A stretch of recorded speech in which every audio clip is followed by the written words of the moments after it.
This is Aki Glancey from Vocamerica, and you're watching The Concert Cruiser.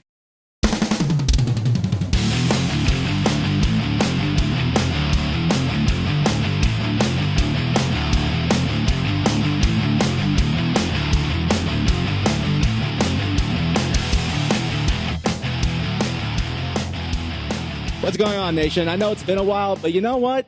Concerts just don't always come up in clubs, bars, and amphitheaters. They also happen right here at conventions. So it's time to take a look at the convention side, or the concert side of the convention circuit. So welcome my first con guest, Aki Glancey. Aki, thank you so much for being part of the show. My pleasure. So why don't you actually fill people in on what Vocaloid is? Well, Vocaloid is simply a synthetic vocal software. It was developed by Yamaha and is licensed by a number of different companies who develop their own voice banks. For layman's, I like to describe it as think of Sony and think about how they make the PlayStation 4. Yamaha is to Sony as the PlayStation 4 is to Vocaloid. And then all these other companies who make games, same idea, a whole bunch of different companies make these voice banks that sing for you.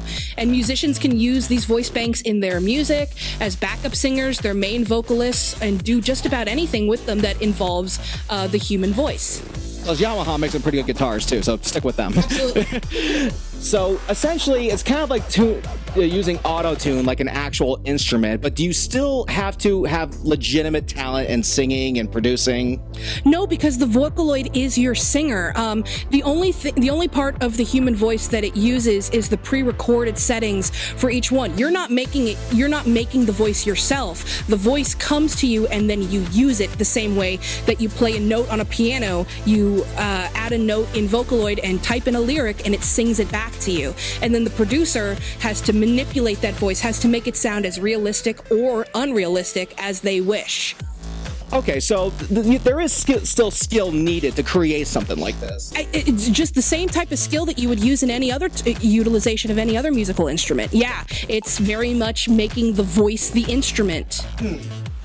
Now, I've heard your performance before, and it's like you said, there's a very synthetic tone, but is it possible to create something like, say, within the realm of rock, like what I'm used to? Absolutely. Because of the nature of Vocaloid, there's a whole bunch of different types of producers and musicians who use it. So it has become a big community of musicians, everybody making things from screamo heavy metal to, your standard pop, Japanese idol music, ballads. I make ballads and I make electronic music. Any type of genre of music you can think of, you can probably find a Vocaloid song that fits that genre.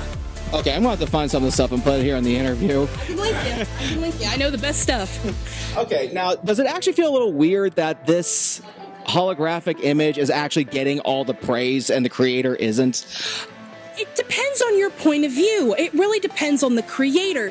I like to call Vocaloid production, Vocaloid music production in particular, music making for introverts. If you don't like to be in the spotlight, then let your Vocaloid be in the spotlight for you. But I never thought of it like that. But it's the same for a lot of music producers. Think of somebody like Pharrell Williams, who makes music for all kinds of musicians. You have people like, who is that who did the that song? It's I'm sure somebody will tell you. Yeah, but that particular musician wrote music for Beyonce and Carrie Underwood. No, maybe not. Kelly Clarkson, that's who it was.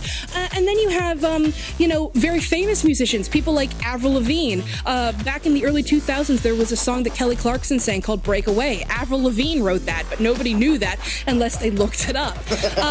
It's very much, music making as an art form almost, because, like you said, you have these synthetic characters who sing and dance for you, and you can do just about anything with them that maybe you yourself cannot do.